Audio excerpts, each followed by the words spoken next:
У Трампа готовность номер один. Какие силы сосредоточены на Ближнем Востоке? Снова громкий арест в Лондоне. Полиция увезла в участок бывшего посла Питера Мандельсона. И снова по делу Эпштейна. Трамп учредил новый день в США – День семей ангелов. Говорит торжественно и печально. 4 года войны в Украине. Возможен ли мир в ближайшее время? В берлинском бункере открыли выставку, на которой можно увидеть сбитые российские ракеты в Украине. США засыпает снегом, Перу заливает. Что говорят синоптики? А теперь об этом подробно и по делу. Это один день. Подпишитесь, поставьте лайк этому видео и оставьте свой комментарий. Заранее спасибо и начинаем.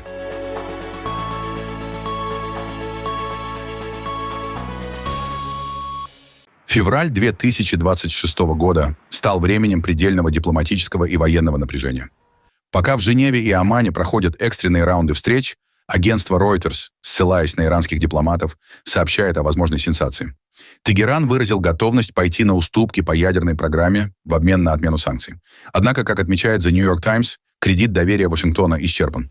По данным издания, Дональд Трамп уже рассматривает варианты точечных ударов по штаб-квартире Корпуса стражей Исламской революции и Центрам производства баллистических ракет.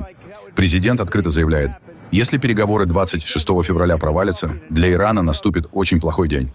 Внутри американской администрации, по информации Axios, нет монолитного единства. Издание сообщает о закрытых спорах между Трампом и главой Объединенного комитета начальников штабов генералом Дэном Кейном.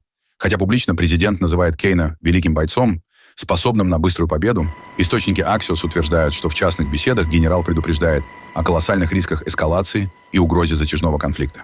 На этом фоне, как пишет The Wall Street Journal, Трамп использует угрозу военной операции как рычаг, чтобы заставить Иран подписать сделку в 10-дневный срок. Многочисленные репортажи от фейковых новостных СМИ распространяют информацию о том, что генерал Дэниел Кейн, которого иногда называют Разин, выступает против войны с Ираном. Эти истории не ссылаются ни на один надежный источник и являются на 100% неверными. Генерал Кейн, как и все мы, не хотел бы войны. Но если решение о противостоянии Ирану на военном уровне будет принято, по его мнению, эта победа будет легкой. Он хорошо знает Иран, поскольку руководил операцией «Полуночный молот» — атакой на иранские ядерные объекты. Этого объекта больше нет, он был разбит вдребезги нашими великолепными бомбардировщиками Би-2. Разин Кейн — великий боец, он представляет самую мощную армию в мире. Он никогда не говорил о том, чтобы не трогать Иран или проводить фейковые ограниченные удары, о которых я читаю. Он знает только одно — как побеждать, и если ему прикажут, он возглавит стаю. Все, что было написано о потенциальной войне с Ираном, написано неверно и намеренно искажено. Решение принимаю я. Я бы предпочел заключить сделку, но если мы ее не заключим, это будет очень плохой день для этой страны и, к большому сожалению, для ее народа, потому что они великие и замечательные люди, и подобное никогда не должно было с ними случиться. Масштаб подготовки подтверждают и данные разведки на основе открытых источников. BBC и CNN констатируют, США сосредоточили на Ближнем Востоке силы, сопоставимые с периодом 2003 года. В акватории региона развернуто не менее 12 военных кораблей. Основную мощь представляет авианосная группа во главе с Авраамом Линкольном. Кроме того, по данным мониторинговых ресурсов, крупнейший в мире авианосец Джеральд Форд экстренно переброшен от берегов Венесуэлы и уже прошел Гибралтар. Спутниковые снимки Planet Labs, проанализированные экспертами, фиксируют беспрецедентную концентрацию авиации. На базе Мувафак-Салти в Иордании впервые замечены десятки истребителей пятого поколения F-35 и F-22. Общее число самолетов здесь выросло втрое, а активность грузовых бортов С-17 указывает на создание логистического хаба для длительной кампании. Тегеран, в свою очередь, перешел к стратегии активного противодействия. Официальные лица страны, включая Аятоллу Хаминеи, пригрозили американскому флоту уничтожением. Как указывает Институт изучения войны, Иран восстановил свой ракетный арсенал до уровня в 3000 баллистических ракет, способных поразить цели в Катаре, Бахрейне и Израиле. Блокирование Ормузского пролива, через который проходит 20% мирового трафика нефти, остается главным козырем КСИР. Аналитическая служба БРСА описывает 7 возможных сценариев развития событий. От венесуэльской модели со смягчением режима до худшего варианта, полного обрушения государственности Ирана и хаоса, который спровоцирует глобальный кризис беженцев. Пока вице-президент Джей Ди Венс ставит вопросы о боеготовности и рисках для систем ПВО Patriot, мир ждет итогов Женевской встречи. Станет ли это наращивание сил финальным аргументом в пользу мира или прелюдией к самой масштабной войне десятилетия? Решится в ближайшие дни. В Лондоне арестован бывший посол Британии в США Питер Мандельсон. Полиция подозревает 72-летнего политика в должностных преступлениях. Причина — его связи с Джеффри Эпштейном, который был осужден за сексуальные преступления. Проблемы у Мандельсона начались еще в сентябре прошлого года. Тогда его со скандалом уволили с поста посла в Вашингтоне, когда вскрылись подробности его дружбы с Эпштейном. Сейчас дело перешло в уголовную плоскость. Правительство Кира Стармера передало полиции личную переписку дипломата, которая и стала поводом для расследования. Сегодня утром в доме Мандельсона прошли обыски, после чего его в сопровождении офицеров увезли на допрос. В Скотланд-Ярде подтвердили задержание, но напомнили: это еще не приговор, а часть следствия. Адвокаты бывшего посла ситуацию пока не комментируют. Этот арест уже называют одним из самых громких скандалов в британской политике. В правительстве заявили, что будут полностью содействовать следствию, чтобы разобраться в связях экс-посла с делом Эпштейна. А вот как лондонцы восприняли новость об аресте бывшего посла? С осторожностью, но приветствовали проявление принципа подотчетности перед законом. Опрос провели журналисты Reuters. Я в некотором шоке, но в то же время, если честно, не особо удивлена. Последние 20 лет, а то и дольше, было какое-то неприятное предчувствие, что во всей этой истории что-то нечисто. Шокирует, что все это распутывается именно сейчас. И еще больше поражает, что в Штатах ничего подобного не происходит. Мы оказались на передовой этого процесса. В каком-то смысле это дает повод для гордости, потому что кажется, что в нашей стране правила все же работают. А Штаты?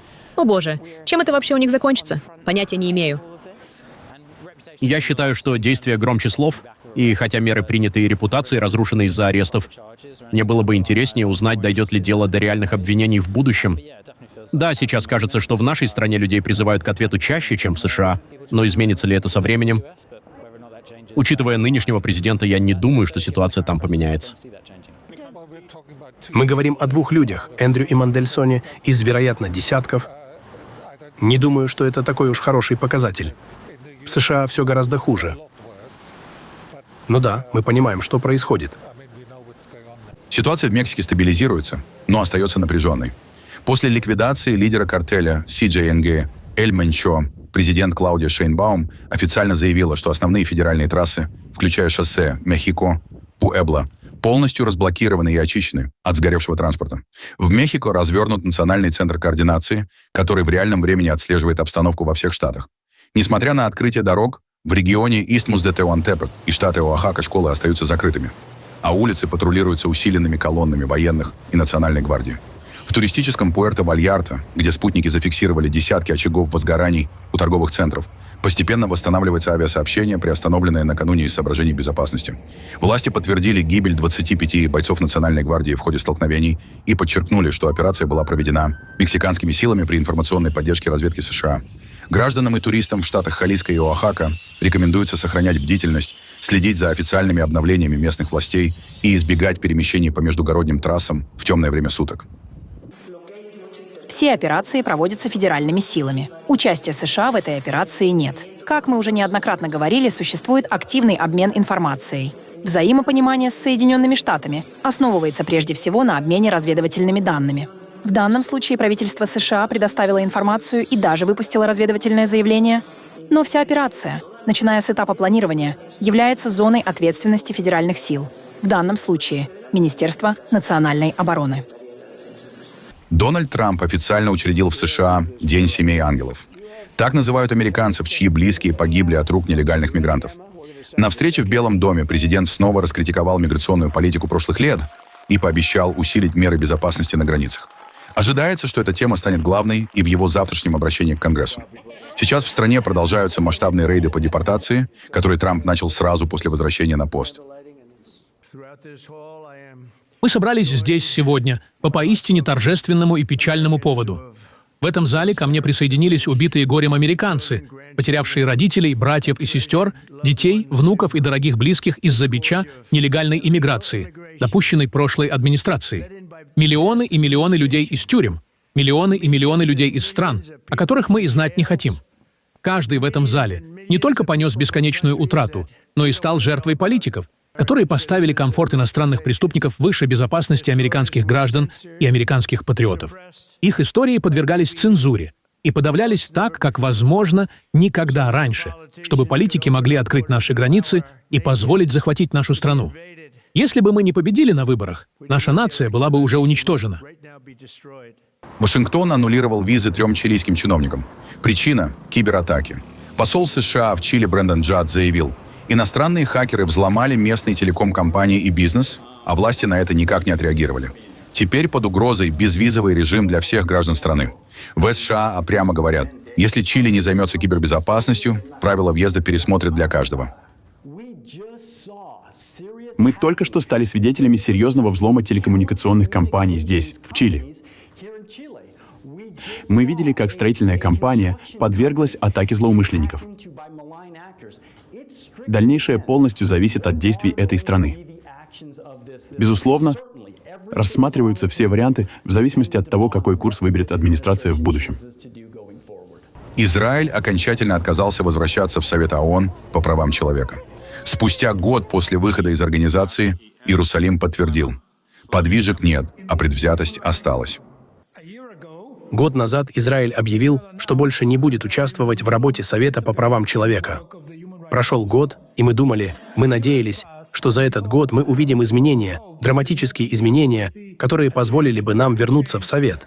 Но, к сожалению, мы не увидели никаких изменений. Наше решение покинуть Совет по правам человека стало результатом продолжающейся и неумолимой институциональной предвзятости в отношении Израиля в Совете, которая была неизменной с момента его создания в 2006 году и усилилась после 7 октября 2023 года.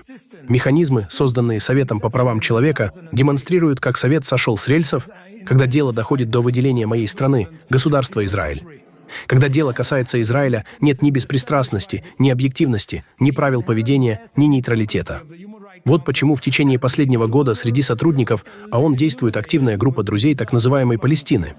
Внутренняя предвзятость и лицемерие Совета по правам человека стали еще более очевидными за последние 2 месяца, когда он продемонстрировал свою некомпетентность перед лицом массовых убийств иранцев исламским режимом. Органы по правам человека предали народ Ирана. Отношения Европы и США снова штормит.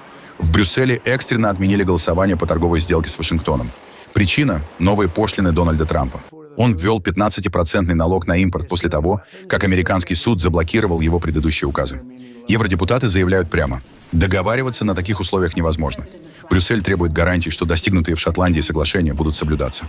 Это уже вторая заморозка переговоров. Ранее процесс ставили на паузу из-за идеи Трампа купить Гренландию. Неясно, будут ли приняты дополнительные меры или как Соединенные Штаты действительно гарантируют соблюдение соглашения в Тернберри. Из-за этого явное большинство теневых докладчиков решило изменить повестку дня и отложить голосование по 2 законодательным файлам. Поэтому я предлагаю отменить эти 2 голосования завтра утром. Но это не значит, что мы никогда не будем по ним голосовать. Нет. Мы хотим внести ясность в ситуацию. Мы хотим получить ясность от Соединенных Штатов в том, что они соблюдают сделку, потому что это решающий элемент того, что мы хотим иметь стабильность. Это важно для торговых отношений, но это особенно важно для инвестиций. Сегодня исполнилось 4 года с начала полномасштабного ввода российских войск на территорию Украины. То, что в феврале 2022 года заявлялось как быстрая операция, переросло в затяжной конфликт, самый масштабный в Европе со времен окончания Второй мировой войны. За это время обе стороны понесли потери, исчисляемые сотнями тысяч убитых и раненых, а линия фронта растянулась на 1200 километров. На текущий момент боевые действия продолжаются на фоне беспрецедентной дипломатической активности. Киев заявляет о восстановлении контроля над частью территории на южном направлении, в то время как российская сторона продолжает наносить удары по объектам энергетической инфраструктуры. Несмотря на интенсивность боев, основные усилия сейчас переносятся в залы переговоров в Женеве и Абу-Даби, где при посредничестве США обсуждается проект мирного соглашения. На столе документ из 20 пунктов. Он предполагает не только прекращение огня, но и создание системы долгосрочных гарантий безопасности. Основные параметры включают сохранение численности украинской армии, международный контроль над линией соприкосновения и создание многомиллиардного фонда для восстановления разрушенных регионов. Однако стороны до сих пор не пришли к согласию по самому чувствительному вопросу – территориальному.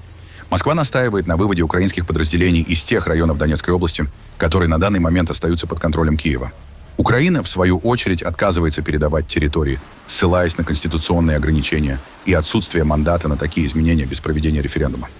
Роль главного арбитра в этом процессе взял на себя Дональд Трамп, который рассматривает завершение этого конфликта как свою ключевую внешнеполитическую задачу.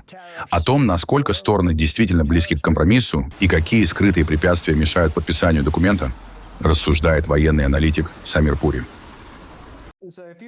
Итак, если попытаться предсказать, когда этот мирный процесс может достичь своей цели и положить конец конфликту, что ж, тут впору спросить, какова длина нити? Я думаю, история переговоров, которые проходят во время боевых действий, а примеров в недавней и древней истории предостаточно, показывает, что такие вещи движутся крайне извилисто. Это может занять любое время. Но если делать прогноз, то стоит учесть, что Дональду Трампу в Белом доме осталось еще как минимум 2,5, почти 3 года. Это означает, что у Владимира Путина в Белом доме есть понимающий слушатель. Поскольку Трамп всегда был открыт к тому, чтобы прислушиваться к российской позиции в течение всего этого времени. Отсюда можно сделать разумный вывод. Если Путин захочет найти выход из ситуации, он, вероятно, сможет сделать это на любом этапе в ближайшие пару лет. Потому что Трамп, разумеется, заявляет о своем стремлении прекратить кровопролитие, а также хочет подтвердить свои права на Нобелевскую премию мира. Он очень активно об этом заявляет. Прекращение российского вторжения в Украину стало бы центральным элементом его претензий на европейскую награду за завершение крупнейшей войны в Европе со времен Второй мировой. Что касается дистанции между переговорными позициями сторон, то американцы, если верить их официальным комментариям на слово, утверждают, что разрыв сокращается. Он сводится к нескольким трудноразрешимым вопросам, часть из которых, как мы можем предположить, касается территориального статуса Донбасса. Но я думаю, реальность такова, что если спросить сами стороны, ответ может быть совсем другим. В частности, президент Украины Владимир Зеленский опубликовал ряд твитов, указывающих на то, что между его переговорной группой и российской стороной по-прежнему остается огромная дистанция. В Берлине прошла 4-я ежегодная конференция «Кафе Киев». Масштабная платформа, организованная фондом Конрада Аденауэра для диалога политиков, бизнеса и гражданского общества Германии и Украины. В этом году форум открыл федеральный канцлер Фридрих Мерц. В сопровождении посла Алексея Макеева он ознакомился с экспозицией, где военные технологии соседствовали с гуманитарными проектами. От современных разведывательных дронов до инициатив по защите детей в цифровом пространстве. Пока участники обсуждали перспективы поставок вооружений и восстановления страны, эксперты из Академии Deutsche Welle и ЮНИСЕФ представили решения по борьбе с дезинформацией и поддержке молодежи в условиях гибридных угроз. Мероприятие, традиционно объединяющее политические дискуссии с культурными выставками, вновь стало площадкой для подтверждения долгосрочного партнерства Берлина и Киева. В музейном пространстве Berlin Story Bunker открылась экспозиция к 4-й годовщине полномасштабного вторжения в Украину. Выбор площадки в бывшем бомбоубежище подчеркивает тактику ведения войны агрессором. Среди экспонатов представлены обломки ракет Х-101 и дронов, которыми системно наносятся удары по жилым кварталам. Центральным объектом стал остов гражданского автомобиля из Херсона, прицельно уничтоженного беспилотником в апреле 2025 года во время эвакуации мирных жителей. Свидетельства очевидцев и кадры быта в условиях искусственного гуманитарного кризиса при 20-градусном морозе и отсутствии света демонстрируют политику террора против гражданского населения. По сути, мы хотим сказать посетителям, это жестоко, но украинцы несгибаемы. Мы хотим показать обе стороны. Это ужасающие, жестокие атаки. Это страшно, но посмотрите на удары по инфраструктуре прямо сейчас. Минус 20 градусов, нет тепла, нет электричества. И что делают украинцы? Они устраивают вечеринку на замерзшем озере. Именно это мы и хотим донести. Этих ребят стоит поддерживать, потому что они не сдадутся, чтобы вы в них не бросили. Я думаю, это главный посыл, и для его объяснения нам нужно много реальных историй. Зоозащитники из организации Four Paws начали срочную эвакуацию животных из закрытого аргентинского зоопарка Лухан в европейские заповедники. Первыми подопечными стали 350-килограммовый бурый медведь Гордо, медведица Флоренция и тигрица Флора, которые содержались в тесных клетках без доступа к открытому воздуху. У тигрицы врачи обнаружили тяжелые травмы когтей и зубов, требующие операций, а состояние медведей вызывало опасения за их психическое здоровье. После осмотра и погрузки в спецконтейнеры хищников отправили в аэропорт.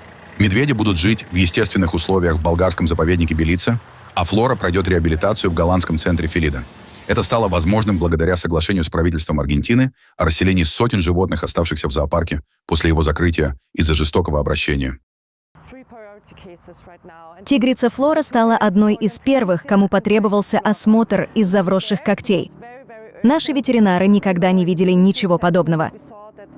Ей нужно специализированное лечение, операции и помощь стоматолога. В Нидерландах, в центре Фелида, умеют работать с травмированными крупными кошками. Их жизнь изменится, они снова научатся быть дикими животными. Медведи смогут бродить по горам и чувствовать под лапами естественный грунт, а Флора научится лазать. Здесь, в Аргентине, такой уход сейчас невозможен. На северо-востоке США сильный снегопад. В штате Нью-Джерси за сутки выпало более 30 сантиметров осадков. В Монтвейле жители расчищают выезды из гаражей с помощью лопат и снегоуборщиков. Местные дороги завалены, движение транспорта практически остановлено. Из-за шторма в регионе отменили около 5700 авиарейсов. Пригородные поезда и автобусы в Нью-Джерси временно не ходят. В штатах Нью-Йорк и Коннектикут ввели ограничения на движение коммерческого транспорта по крупным шоссе. Тысячи домов остались без электроснабжения из-за обрывов линий. Власти просят жителей не выезжать на личных автомобилях, чтобы не мешать работе снегоуборочной техники. По прогнозам синоптиков, высота снежного покрова в некоторых районах может достичь 60 сантиметров. На юге Перу мощные ливни спровоцировали масштабные наводнения и оползни. В регионах Ика и Арекипа потоки воды и грязи заблокировали ключевые магистрали, оставив сотни машин в многокилометровых пробках. В районе Акукахи сель перевернул тяжелый грузовик, а легковым автомобилям приходится буквально плыть по затопленным участкам. На помощь водителям и пассажирам пришли полицейские. Они вручную помогают людям перебираться через потоки воды. В городе Кайма ситуация еще сложнее. Там разрушены дороги, а некоторые машины оказались почти полностью погребены под слоем грязи. Десятки жилых домов стоят на грани обрушения из-за размытого фундамента. Местные жители и волонтеры своими силами пытаются организовать питание для тех, кто остался без крова и еды. Сейчас режим чрезвычайной ситуации введен почти в половине всех округов страны. Региональные власти запрашивают у правительства тяжелую технику, чтобы расчистить завалы, пока новые дожди не вызвали очередную волну оползней. По прогнозам синоптиков, непогода в горных и прибрежных районах Перу продлится как минимум до конца вторника.